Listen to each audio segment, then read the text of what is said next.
Today we are getting into the second part of our physical wholeness series, and we are discussing nutrition and nourishment, basically the anti-diet. So if you've ever gone on a diet and felt like a failure, this episode is for all of us.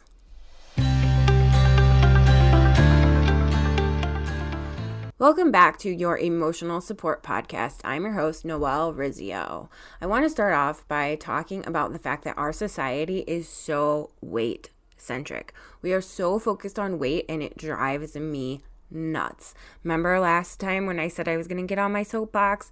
Well, here I am. I really want to drive home that we should not be commenting on other people's bodies. Never, ever, ever. Recently, I attended an event, and I'm not going to say where or with who or anything like that because this is not intended to make people feel bad, but everyone was commenting on everyone else's bodies. It was like, oh, you look so thin. Oh, so-and-so has gained some weight. Even the men were commenting and being commented on. Okay? This is just wrong. We shouldn't do it. We should not be commenting on other people's weight. And I know it's hard. And I know that this is like a newer concept, I guess. But just don't do it. Don't refer to somebody as like, oh, she's kind of heavy set, or oh, she's really thin and brown hair. Okay, there are lots of other ways that we can describe people, and we just shouldn't. Our bodies are not there for other people to comment on. Okay, so now that I've got that off my chest, we are going to talk today about food and nourishment as part of emotional and physical harmony, not control or shame. Okay, food and nourishment are not intended as a way to control you. So many of us let food control us, and it's not supposed to control us. We are supposed to be in control, not food. And it's not meant to shame us either. There's not like good food and bad food. It's not a thing. But we have labeled it that way, and we have created this dyad of good food versus bad food. And it's really the honest truth that every food does something for your body. Even the quote unquote worst food you can think of, your body does something with it. Your body uses that food as something. Okay. But how did you do last week with your food or with your sleep and your movement? How did that go? Like, did you feel like you tried to get some good sleep? Did you try to incorporate some purposeful movement in there? Because that is the first step. And then this is the second step, because I feel like this is the hardest one. How many of us out there have ever been on a quote unquote diet or tried to eat quote unquote healthy, and then a few months or whatever down the line, just throw in the towel because it's not working and you feel like a failure? The truth is that dieting and this healthy lifestyle is set up to make us feel like failures, because it's not good for our bodies. It messes with our metabolism to withhold anything from our body. Our body needs such a variety of different foods and nutrients and carbohydrates and fats and all of those, taboo things that we sometimes restrict from ourselves. Our body actually needs all of those things, and they all serve a purpose in our bodies. So basically, this is just an episode. I'm not going to tell you how to fuel your body appropriately, because every body is different and every body needs different things to do different things right? I might try this different workout regimen with this different diet, and it might look very different in the results of my body than it looks on my best friend or my cousin or my husband. Okay, because our bodies are designed differently and they're chemically made up differently. Okay, so there's no one thing that's going to work for everybody. And I think that that's where the downfall is because we get duped by all of these people who say, oh, this is what I used, this is what you should use, or this worked for me, so it'll work for you. Well, not necessarily. And I think that that's why the weight loss industry is bajillions and trillions and gajillions of dollars, because they're selling you this false idea that it's gonna work. And then when it doesn't, you feel like you're the failure and that you just didn't do it right or you didn't try it. But when actually you were set up to fail from the start. So this is, incorporated into self-worth because we feel crappy about ourselves all the time because we feel like we failed at this or we failed at that, when really we were set up to fail from the beginning. So if we're not in this like vicious dieting, exercising, healthy eating, blah, blah, blah, vicious cycle, then we're not going to feel so sucky all the time and like we did something wrong. Okay, because we just need to think of all of the things like we did last time. Think of all of the things that your body does for you on a regular basis, right? And this like feeding it appropriately is again rewarding your body. It's giving it the appropriate nutrition to continue to do the things that it does for you. And here's the thing, this appropriate nutrition that I'm talking about, I can't give you like a plan. I can't give you what's, you should eat this many cups of vegetables and this many this or that, because it doesn't work like that. I don't like fruit, but I love vegetables. My son hates vegetables, but he loves fruit. Okay, so we balance things, and I eat a lot more vegetables than he does. He eats a lot more fruit than I do. But you know what? We're both doing okay, right? Because our body gets what it needs, and if it doesn't, then it craves something that it does need, and it all works out. Your body figures out how to use the food that it needs or the food that it has by what it needs. I don't know if that even made any sense at all. I'm gonna have to go re-listen to that. But anyway, your body just like any kind of like dieting or weight loss, it's going to work differently for different people. So are different foods are going to do different things for different people. And the more you restrict something that you like, the more you're going to want it. I have someone comment on my lunch on a daily basis because they're either restricting themselves from eating this or that, or they're going through this diet or something like that. And somebody is commenting on what I'm eating on the regular, and it drives me crazy.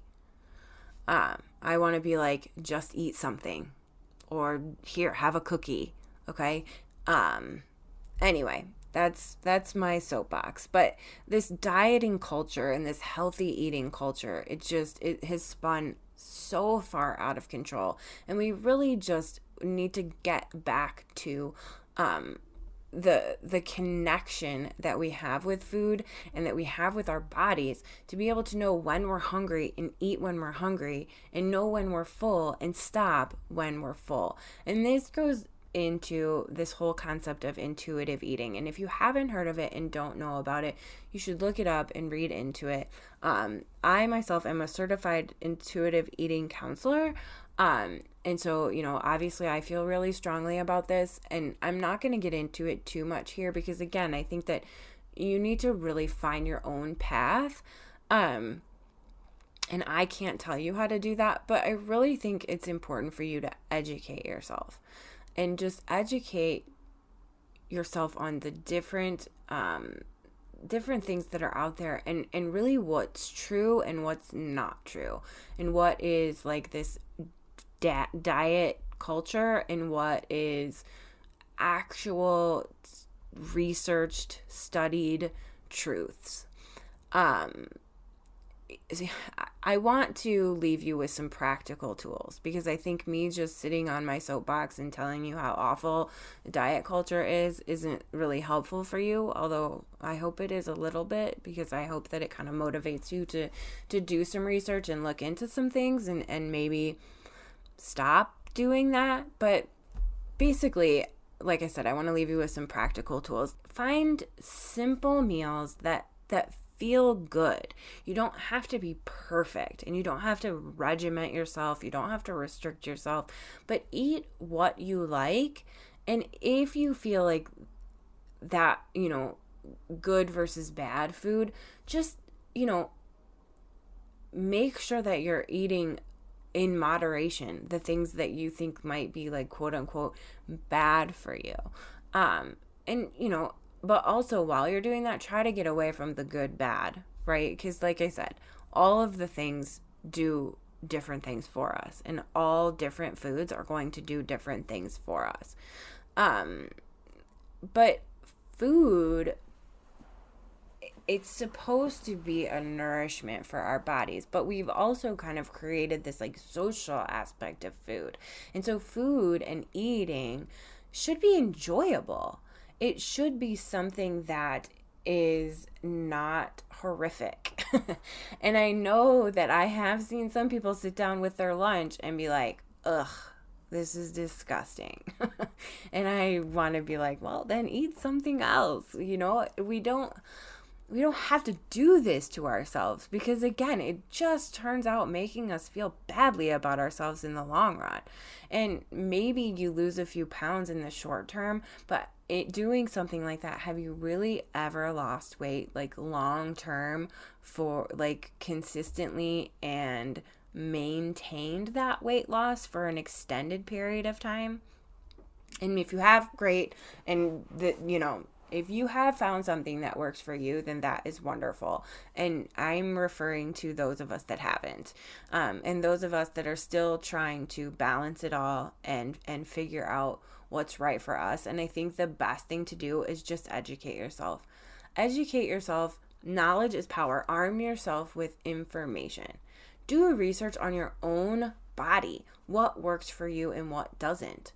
How do you feel physically and mentally after you've eaten a certain thing, or after you've eaten a certain way for like a week or two, right? Really do that internal check of yourself and check on how you feel. How do you feel physically? How do you feel mentally?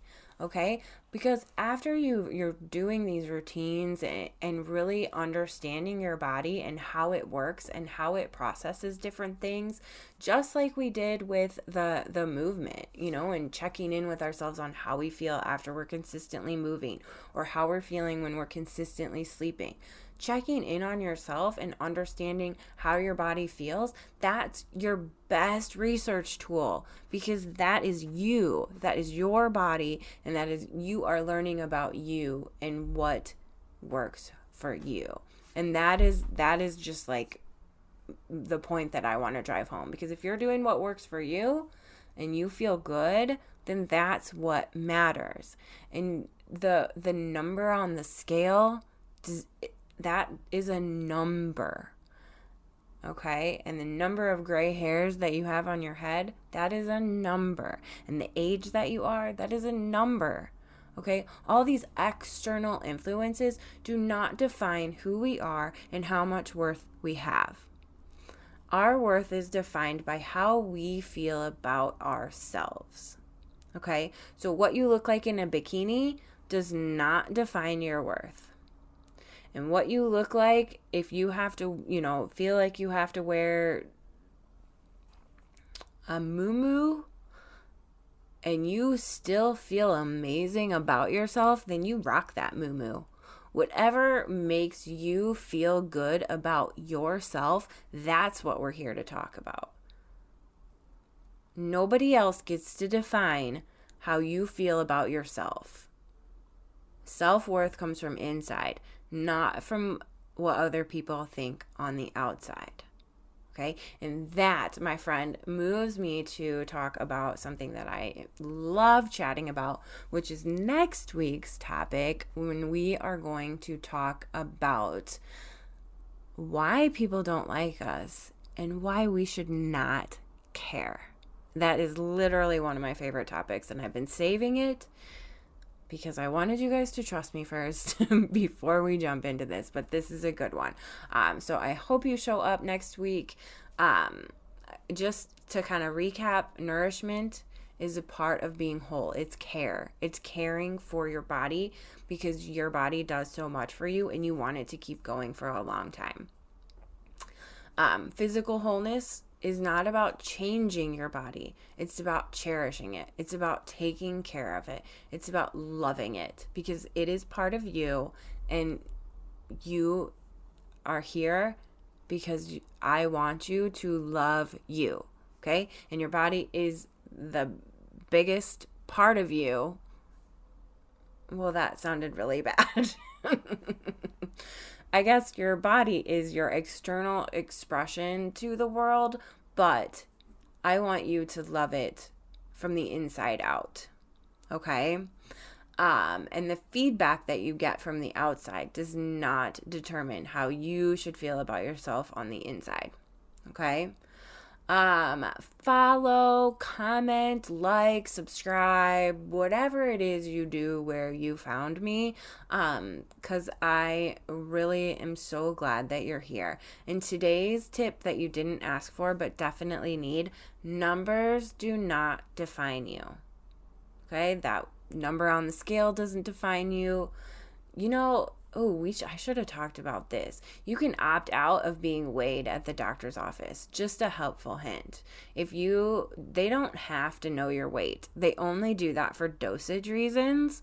And so if you don't want it, like, I do not know how much I weigh. I do not weigh myself. And when I go to the doctors, I opt out of being weighed because they don't need to know. I don't want to know. Okay? It's not about that number. It's about how I feel. So just a little tip there. Numbers do not define you. Your age, your weight, your whatever, that does not define you. Okay? I'm so glad you're here. I can't wait to talk more next week. Have a great week, everybody.